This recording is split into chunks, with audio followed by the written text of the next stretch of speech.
What's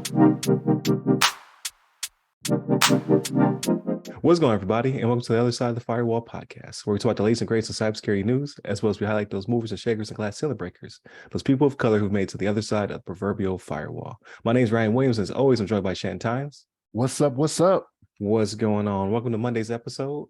This should be 325, if my calculations are correct.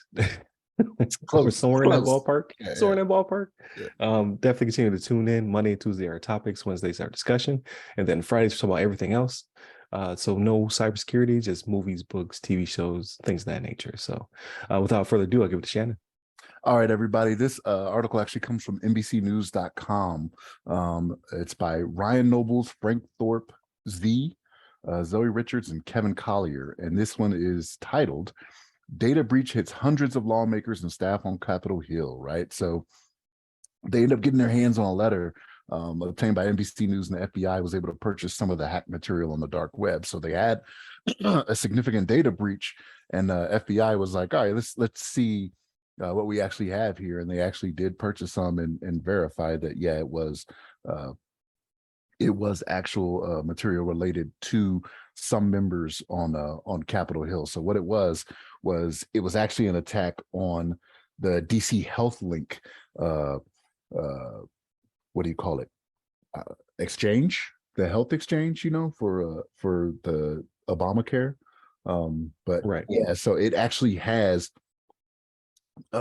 several members of Congress and there's Capitol Hill staff that are actually subscribe to this and are a part of this.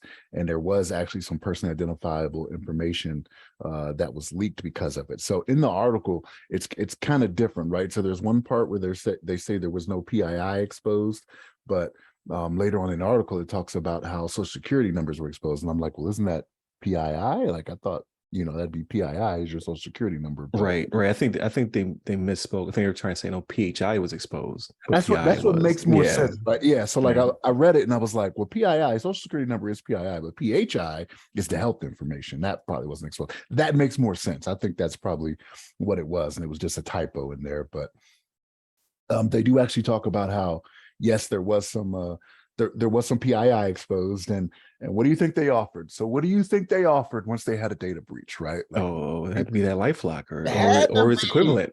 Credit services, right? Credit services, right. Like, hey, we're sorry this happened to you.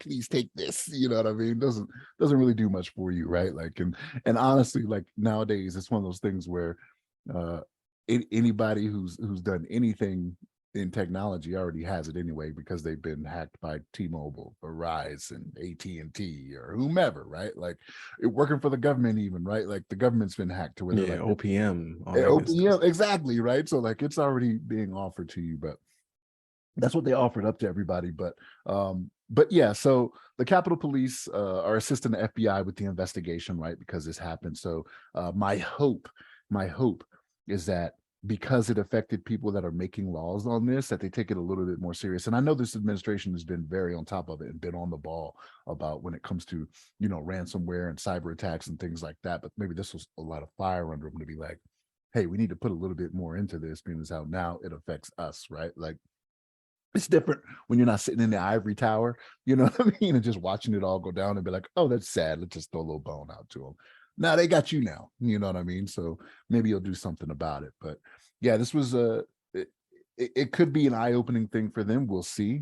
Maybe there'll be some articles later in the week. Stay tuned. You never know. Maybe this did spark something that happened, and maybe where it made them take a little bit of action. But we'll see. But Ryan, what's your thoughts on this? Yeah, I'm of the same mindset. Like, now we'll see legislation because of the impact, right? Like, it hit them right where it hurts. So it was the DC Health Link is the DC Health Benefit Exchange. So that's what was hit. So 170,000 people. So that's like the whole North Capital region and then some, right?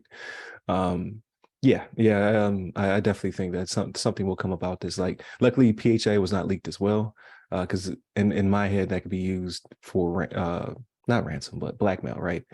Like, okay, no, people, your constituents may not know this about you. Like, you have this illness, you have this it could be anything, far reaching, like STD, who knows, right? It's this dirt they can throw on you during the campaign time. So what's crazy though is how big that area is to be 170,000 people's information to be leaked. I think they said they posted 11 as example of like this is the information that we have, and then later on in the article, like you said, you get the update where they said that it's been pulled off of the market because it's been sold. So whether that be to good guys or bad guys, we'll see. Like hopefully, I don't know. I don't know if the Department of Justice or FBI would purchase it to keep it off of the exchange, right?